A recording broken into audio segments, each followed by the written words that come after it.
Hello students, आज के इस क्लास में हम समझेंगे कि फोर्स क्या होता है और फोर्स का जो लिखने का तरीका होता है वो क्या होता है।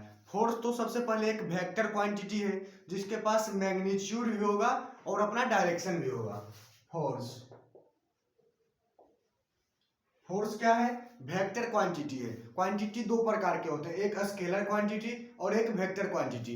स्केलर जिसके पास सिर्फ मैग्नीट्यूड होगा, मैग्नीट्यूड करने का मतलब सिर्फ न्यूमेरिकल वैल्यू होगा, लेकिन जिसके पास डायरेक्शन होगा। जैसे ये ऑब्जेक्ट है, हम बोल रहे हैं 5 न्यूटन का फोर्स लगा रहे हैं, तो 5 न्यूटन का फोर्स किधर लग रहा है, जहां पर भी किधर मतलब किस डायरेक्शन में हम लगा रहे हैं उसको क्या बोलेंगे, वो हो जाएगा वेक्टर क्वांटिटी। तो 5 न्यूटन मतलब उसके पास 5 न्यूटन जो उसका मैग्नीट्यूड हो गया, लेकिन किस डायरेक्शन में, in west, in east, in upward direction, in downward direction, in north west. तो जिस डायरेक्शन में फोर्स लगाएंगे उसको क्या बोलते हैं, वेक्टर क्वांटिटी और उसका मैग्नीट्यूड। तो फोर्स का क्या लिखा था, मैग्नीट्यूड भी उसके पास रहता है और डायरेक्शन भी रहता है। तो आज समझते हैं जो बुक में लिखा रहता है ये क्या है, एक वेक्टर क्वांटिटी है, vector quantity.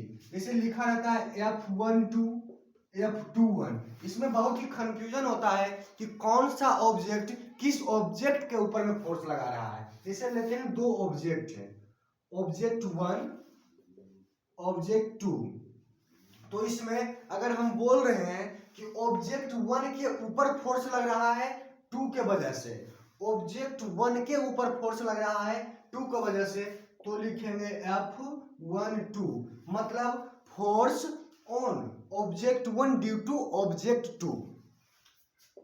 Force on object 1 due to object 2।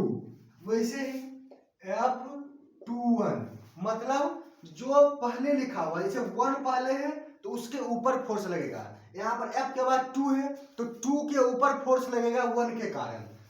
Force on object 2 due to object 1। तो याद रखने का ट्रिक क्या है, F मतलब फोर्स, तो F के बाद जो वर्ड रहेगा 1 रहे चाहे 2 रहे, जो रहेगा सबसे पहले उसके ऊपर फोर्स लगेगा। तो F के बाद 1 है तो ऑब्जेक्ट 1 के ऊपर फोर्स लगेगा, किसके थ्रू लगेगा, 2 के थ्रू लगेगा। F21 मतलब force on 2 due to object 1। तो फोर्स का डायरेक्शन लिखने का यही तरीका है फिजिक्स के लैंग्वेज में कि कौन सा ऑब्जेक्ट किसके ऊपर फोर्स लगा रहा है। ऐसे ही नेक्स्ट लेक्चर में किसी और कॉन्सेप्ट के साथ मिलते हैं।